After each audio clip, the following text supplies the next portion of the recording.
What's good, y'all? Welcome to Do the Bronco Pod, and I'm Do the Bronco. Um, I'm going to play some press conferences that was today. And these press conferences is with the Broncos coordinators. So take a listen. So makes it a lot easier. How's Archie come along? Obviously the past rows kind of Yeah, growth for him. How's he come along? I think really good. I think in another year he'll be even better. But for a rookie, I think he's on point, dialed in, and if he's in there on third down, we have no concerns. Joe, he was a pretty good high school quarterback. Seen a bunch of touchdowns. One played quarterback college. You have guys that were quarterbacks that moved to running back, receiver, tight end. How much of a leg up can that be when they were, in a complex? Yeah, I think there's when you grow up as a quarterback, there's a mental aspect to that position where you learn the whole game maybe a little faster than if you were a running back your whole life. So yeah, there's certainly an intelligence there, an experience factor there with seeing the whole picture that helps with protections. He's quarterback friendly. He knows what a quarterback would like when he's running a route. How to, the tempo of when he, gives the quarterback indicators as far as what he's doing. So I think it's a good point. I think that's a big reason why he's a good player and a smart player. Joe, yesterday, Coach said that the Titans in their 3 wins last year had success stopping the offense on third down. That was a big key. What's the key to converting on third down, especially early in the season? Yeah, I think it all starts with protection. They have a good pressure package that stresses you. They got good games with their defensive linemen, their linebackers pressuring and picking, and so and they've got good players to rush the quarterback. So, making sure the quarterback's comfortable in the pocket. The details with our route running. Adjusting how you run your route versus zone and man, and getting into the routes, not getting disrupted. They do a good job with that as well. So it's just all 11 guys playing together and executing. But yeah, you're right. I think 4 times they held teams under 30% third down last year. They won 3 of them. So it's certainly a key to convert third downs and keep getting shots on goal. Helps score points for sure. Yeah, all right. Thank you. Okay, that was Joe Lombardi speaking. I'm gonna sum it up a little bit after all the coordinators speak. Okay, this is Vance Joseph about to speak. Players, right? That's the way in the league here. So it's fun to see a guy who's worked so hard and play good football for us get rewarded. What can you say about the work that's put in over the last couple of years? It was this rookie to have sacks the next year after last year. I think last year he finally was on the field, enough to show his production. Our first year here, he was on a good run for about 4 games. He got injured, so last year was his first time, playing extended games and having top 5 production. So I think Nick is a player that's still growing. The best for Nick is ahead of him, and he knows that, and he's excited to play on Sunday. He's obviously at the now, and other areas of pass rush. What have you seen in the development? If there's a true all-around edge guy, just a speed rush guy. He said it. He's definitely changed his body. He's playing a run game very well. He's got this get off that no one else has, and that's running pass game alike. And he's a finisher. Again, our first year, he would get home and not finish the proper way, but he's learned how to finish. He gained weight. He's gotten stronger on the edge, and he's a problem. If teams don't have a plan for him, he can wreck a game. So again, he's so humble. He's still working. He's a young player. He gets that. So I think the best is still ahead, which is good for us. We'll talk about the get off. Yeah. We asked you about comparing the volume. I don't want to go there, but that was a couple years ago. So does he have that level of I think it's different than Vaughn. I think Vaughn's probably more of a powerful player at the point of attack. He's got a little bit of both, but he's more of a slippery bender on the edge, and he can also play with power. But I've never seen a guy with his instincts just run past linemen. And again, not just pass, but the run game. He's a problem in the run game. Backside counters and both guard and tackle pulls. Man, he's chasing the back down. He's taking a handoff. That's special traits. And if it's a block, he has to close. He can close it. So he can feel it like no one I've ever coached.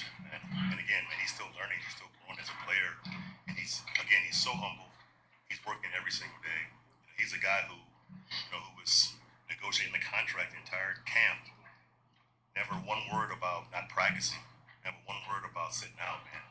You know, he played through an ankle and foot injury for 2 weeks, didn't say a word. So that speaks to his character. Coach, you talked about those. With Greenlaw, you know, kind of being iffy. What can you say about the guys behind him, Sternad, Bailey, Crane? I think you're always prepared, Mike, for your guys to step up and play. Any position, linebacker, safety, corner, is early in the week, but every single week, every guy on our roster, practice squad included, has to be ready to play. So no worries there. Dre's working hard, and we'll see what happens on Sunday, but we have guys who are capable. What kind of challenges does Cam Ward give to you in your Yeah. defense? Not only because he's a rookie and there's no film on him, but also just the skill set. Yeah, he's super talented. He's the first pick of the draft for a reason.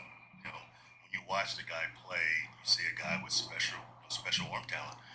He's got this unique poise about him for a young guy, man. He's trying to make big plays, and I think that's part of, some young quarterbacks try not to mess it up. He's trying to make a big play, and that makes him dangerous. That makes him ultra dangerous, man. And he's trying to put a dagger in you every single down, And he can really moving left, moving right. He can throw the ball 60, 70 yards in the air. So it only takes one play for him to, make a big play. So how we rush this guy, how we contain him, stopping the run and try to make him one-dimensional is going to be key, and putting some pressure on him. But if he has free access, he's going to hit them. If they open 7 times, it's going to be 7 for 7. So we have to get on the bodies of receivers and challenge the throws. Most rookies, you think, well, let's play zone and make him work through layers of coverage. Not this guy. He's going to fit it in there. So it's definitely having the right plan for this guy because he's talented. You look at just their offense as a whole. Pollard, you're better than the injury. And it's just works better. When I first watched the offense, I wasn't sure about Pollard. Man, he's a hell of a player. The more I watch this dude, man, this dude can really play. He was obviously a receiver in college, so he can catch the football. But he's a one-cut runner. He gets vertical. He breaks tackles. He can push the pocket. He's good in space. So he's a real guy, And then they've got Ridley. In my opinion, he's a top 10 receiver in this league. I mean, his speed, his stop and start, his ball skills are elite. So it's going to be a challenge. They fixed the O-line. That's the first goal for an offense to get better. It's up front, and the coaching is really good, right? Watching every game from last year over the summer, they had really good game plans last year. Every single game, the run game through Callahan is special. So it's going to be a challenge, guys. It's going to be an NFL game on Sunday. It won't be easy for us. And again, it's the first game of the season. We're not sure what this kid's going to do well or poorly, so that also makes it difficult, especially early in the game. Coach Bradley Moss told us that he's gained some weight this offseason. Have you seen that translate to the field, and how does his game look? Yeah, he definitely looks a lot stronger and more stout on the corner. But he's a great athlete. So the movement stuff never changed. Jumping, running, changed direction. He's obviously gotten better from last season. He's been working, all camp, and he's working. Raleigh's best trait, man, is he's tough. Being opposite of Pat, he's resilient. So if they make one play, he's going to make 2. He never backs down. He tackles well. So I'm excited to see his growth also on Sunday. How do you talk about expectations? I mean, obviously they're high, internally, externally. So this time of year, before you outside of the season, how do you talk about that? I tell you, man, it's tricky, because we should be good, but you have to work to be good. And defensively, we can't punt, so we can't go out there and just play bad for 2 downs and then punt. We got to get them stopped. So it's different on defense. So obviously, to be good, we have to have players, we have to have players with good scheme. Guys play hard. We have the right pieces in the right positions. But in this league, every play matters. And, someone can fall, someone can miss a tackle. And now you go from giving up 21 to 28. So it's a fine line. It's day to day, week to week. We talk about just doing our jobs, and playing together, playing downhill on our terms. Those things, not really about expectations.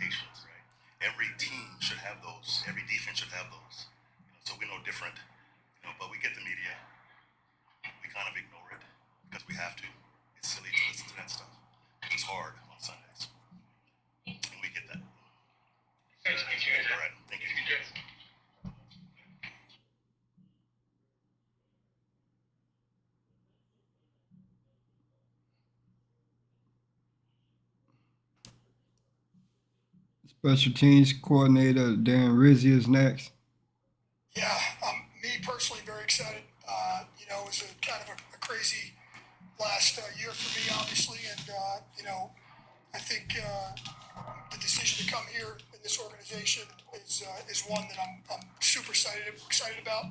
Finally get to play a real game. That's always good. The special teams, I think I told you guys, is the worst for the special teams coaches. The preseason, kind of narrow the roster down now and kind of get after it. So really looking forward to our guys getting out there. Really looking forward to playing a regular season game in front of the home crowd. So. How important are these 2 weeks from roster cut down to the first week for you to get all these guys on the same page because you have so many different parts? That's a great point. We try to evaluate a lot of players, and so there's some guys and some of the units that haven't played a ton, and so these practices are really important to us. Obviously, you're a little bit more game plan specific. I think in the preseason, you kind of, league wide, you see a lot of generic special teams. And that's why at the beginning of the season here, it's ultra important to protect, to cover. All those things are paramount. So we're trying to stress that in our meetings and obviously on the practice field as well. That big picture, how eager are you to see what the league does from the kickoff perspective? Obviously, you worked a lot on it to see, are they still kicking touchbacks, are they kicking the teams? How much are you looking forward to? Yeah, I'm really looking forward to it. I think from a fan perspective, I mentioned this before, I think you're going to see a lot more balls in play. You saw a lot of that in the preseason. You saw a lot of coaches working on it, working on their scheme, working on the kickoff, working on the kickoff return. I'm eager to see what the numbers are. I think we kind of have an idea what it's going to look like. I think analytically, statistically, you're going to probably put the ball in play unless it's a situational thing. And so, I am. I'm looking forward to a little of a tweak in the kickoff return formations. You've seen some of that here in the preseason. But no, I'm really looking forward to something we're going to kind of keep track of, week to week. When you were putting together the depth chart, what did you see from Jaleel and Tyler Bidet in the return game? How did you decipher where to look at? Yeah, Jaleel, I'll start with Jaleel. Jaleel kind of surprised me. When I first got here, I thought Jaleel might have been a little bit more one-dimensional, maybe just, a guy with the ball in his hand. But Jaleel actually went out and, in the practices we had against San Fran in Arizona, put him in some different spots, some blocking, some jammer outside on some gunners. So he's actually proven to do more jobs than I probably would have given him credit for when I first got here.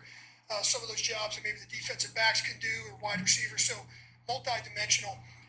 Tyler, we've moved him around a bunch too. Both guys have kind of played on all four. Obviously, Bidet had the nice return in the last preseason game. But I'm very pleased with both guys. I didn't know them either guy very well coming in. But so far, what they've shown me in this preseason are two guys that can help the cause for sure.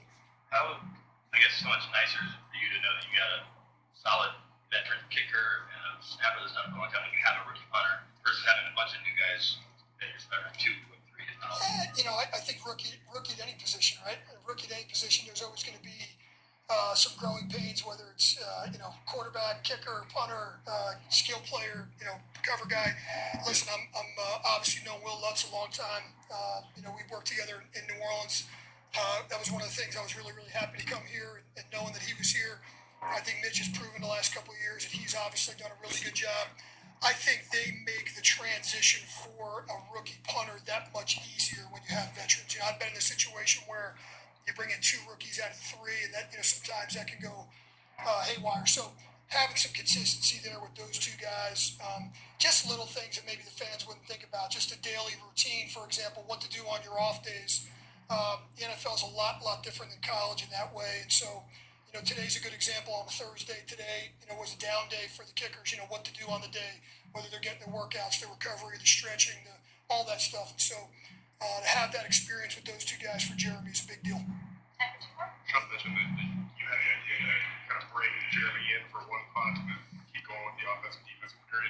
But where did that come from, and how did you see that kind of pay off? Yeah, it's a good question. It actually started a long time ago on the field goal side of things. I've dealt with rookies and obviously in all 3 spots, but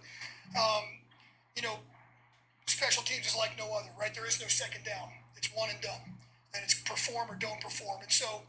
A long time ago as a young coach, I was one of those guys that went out and we kicked 12 field goals in a row. And then over time, you're starting to learn that that's not really how you play the game. And if you hit the first one not so well, now you can, imagine being on the driving range, right? Or you get a mulligan. There's no mulligans. And so it's one and done. And so, when we do these punt periods, we thought it was important to create a game-like atmosphere for Jeremy to bring him out, one play and done. Because you guys have seen him in practice and training camp, he can get in a really good rhythm and a really good routine, and he's really banging the ball. We thought it was important to kind of, we had such a small sample size in the preseason. He's only had 6 punts in his career in the preseason. That's good news, bad news. Our offense was on the field and moving the ball. The bad news is he didn't get a lot of experience, and so we try to make some game-like atmosphere for him in practice. It's kind of where that came from, but it actually started a long time ago on the field goal side of things, where with the field goal kickers, don't come out and kick 10 in a row. Come out, get 1 or 2 like a game. Just try to create as much of a game-like environment as you can. We thought that was important for the rookie. Yeah. How did he respond to it? I think he's been good. We still have our punt periods. We got to get our protection stuff. We got to get our calls and everything. But I think Sean was obviously very receptive to it. Jeremy's been good, and we did that probably the last whatever it was 4 or 5 times, and he's been up and active for that day, and so the results have been good. But as you guys know, there's results in practice and there are results on the field, so we got to bring it to the game. So appreciate you guys. Have a good one now. Okay, Nick Bonitto was up. Greg, Kerry Penner, Coach Sean, George, my teammates, my parents, everybody that was like involved just on this journey helping me get here. There's no amount of like gratitude I can show that can show just how like appreciative I am of everybody involved. So. You knew that a new contract was coming. Did you know that it would be this close to the start of the season? And how does it feel so that you're the highest paid non-quarterback in this franchise? Yeah, I mean, just talking with my agent, he told me it would kind of be a thing where it would probably lead up to game week. So I never had like any doubts that it would get done. He just told me just keep working my butt off, keep preparing for Tennessee, and just keep being ready to dominate. And he'll handle the rest. And they ended up getting it done. So happy to be here now for sure. Everybody I talk to says you're a humble guy, you're modest. It's not going to change you. Is that correct, or is anything going to change with all this money? No, 100%. I mean, like, obviously it's nice to have some money now, but I mean, that's not the end goal for me. I had goals way bigger than that coming into the league, and I just kind of continue to keep working to try to achieve those things, and just my collective goals and the team goals. So. And you talked about coming in the league. Can you just kind of speak on the work that it's taken from that point, coming in as a second-round pick, to where you are now as one of the top guys in the league? Yeah, I mean, especially on this point, I have so many guys to thank. One of them, Bradley Chubb, who was here my rookie year. Justin Simmons, those were 2 guys. Randy Gregory, those 3 guys, man, they were such big parts of like keeping me going my rookie year. When I was doubting myself that I could play, just tough times for myself, doubting myself individually, and they just kept me going, kept me working. Those guys meant the world to me, and even though they're not here, I still appreciate everything they did. And then another guy who was really, Coach VJ. It was kind of weird, when he first came here. I was coming off my rookie year, and I had like a half a sack or something like that, and he tells me to come up to his office to talk to him, and I'm pretty sure he wouldn't mind me telling the story, but he's just like, Nick, like you can be like double-digit sack guy in this league. I'm like, are you sure you brought the right guy in here? Like I just had a 1 sack season, but I mean he had ultimate confidence in me, and it's paid off. I just had to wait my term and just keep working, and I finally got to see his vision. So a bunch of those guys, everybody in the building, man, they helped me with that confidence for sure. Was there a moment or a game where you were like, okay, I can be that guy that you saw it flip? Yeah, I would say probably second year, the Chicago game, just being able to go out there and play free and make plays kind of gave me that confidence, like, okay, like I can really do this, and just being able to have guys around me that can keep pushing me to get better and continue to build that confidence for me was really huge. Can you just take us through the emotions we saw on social media, maybe the initial reaction? What was this morning like when you found out that? A lot of tears. I think I probably ran out of tears to last a year. Just talking with my mom, my dad, my brother, my agent, it was a whole bunch of emotions going through me this morning, and obviously the video I posted is going viral with like me singing and stuff. But I mean, it's just been a whirlwind of emotions today for sure. Nick, BJ was just up here before you and talked about how hard you worked and kind of how he saw you from the beginning to how you are now, and then especially during training camp, not pouting about a deal or anything like that, and how much that speaks to your character. How important is that to you to kind of keep that going while this is all going on? Yeah, I mean, I obviously the contract stuff, it is what it was, but I mean, I feel like the main thing was, I didn't want to be that guy where my teammates are looking at me in a selfish way to where I'm putting myself over the team and stuff like that. And at the end of the day, too, it's like I want to get my work. I want to be ready for Tennessee whenever that game came, and just being able to put the team over me and just being able to prepare the right way to be ready to play week one was the main thing. There was some of the reaction is they thought you would get more than what you was it a situation where the eliminating the risk was greater than haggling over the last couple of million maybe? Yeah, 100%. I mean, obviously, like that stuff that we talked about, whether it was like playing this year, knowing the confidence I have in myself and the year I was going to have to where we could make more. But it's like if you look at all the things that's in front of us right now, I mean, we're a really good football team. I'm a guy, I feel like that's continuing to grow, and just being around a team like this that's continued to get better and better. Why wouldn't I want to set myself up to play here now and continue to grow and build with these guys for the next couple of years, and just trying to compete to be at the top of the leagues. What's it say to the rest of the locker room and the rest of the league, even kids that are in college might end up here, that so many Broncos have been re-signed, homegrown guys from the last couple of years, George and Sean?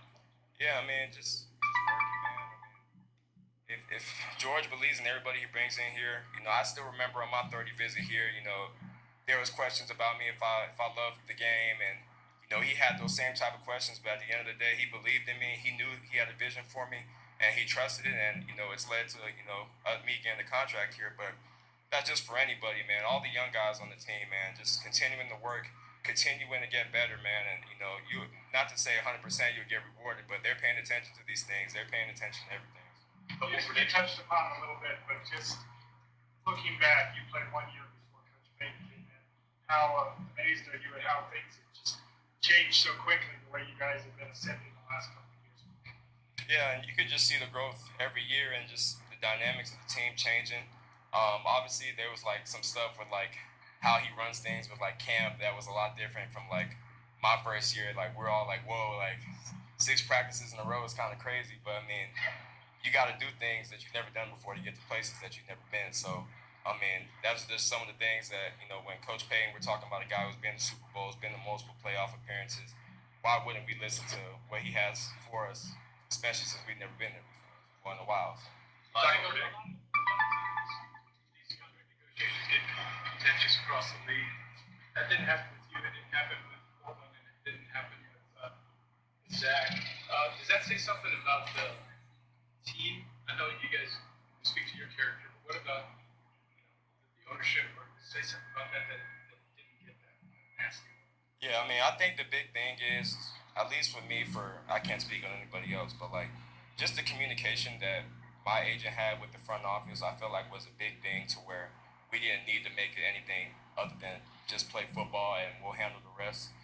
So I think everybody upstairs handled it well. My agent handled it well, and it just showed to just everybody how handle it the right way. There doesn't have to be a lot of things outside like everywhere else. Just play football. Let agents handle what agents do. Let GM handle what GM does. All right, thank you. Appreciate you. Okay, right now we're gonna get into this injury report real quick.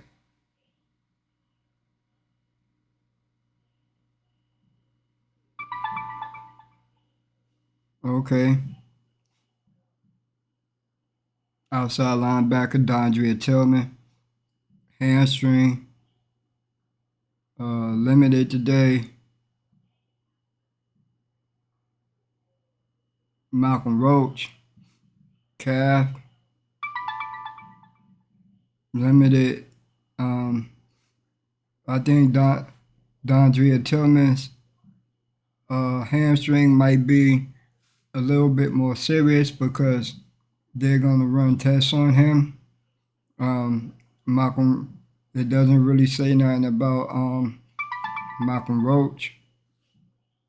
You know what I mean? So Malcolm Roach might be safe, and if Malcolm Roach practices tomorrow, he should be able to play. Tight end Nate Atkins, ankle. DNP Wednesday, DNP today.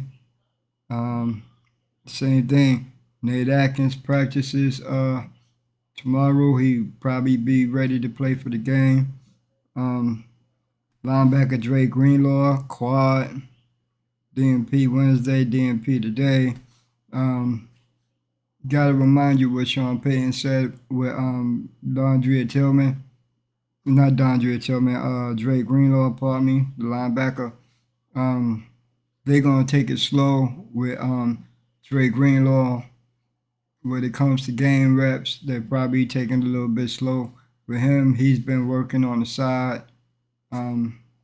So I really don't think there's no worries with Malcolm Roach or the last few players like Nate Atkins or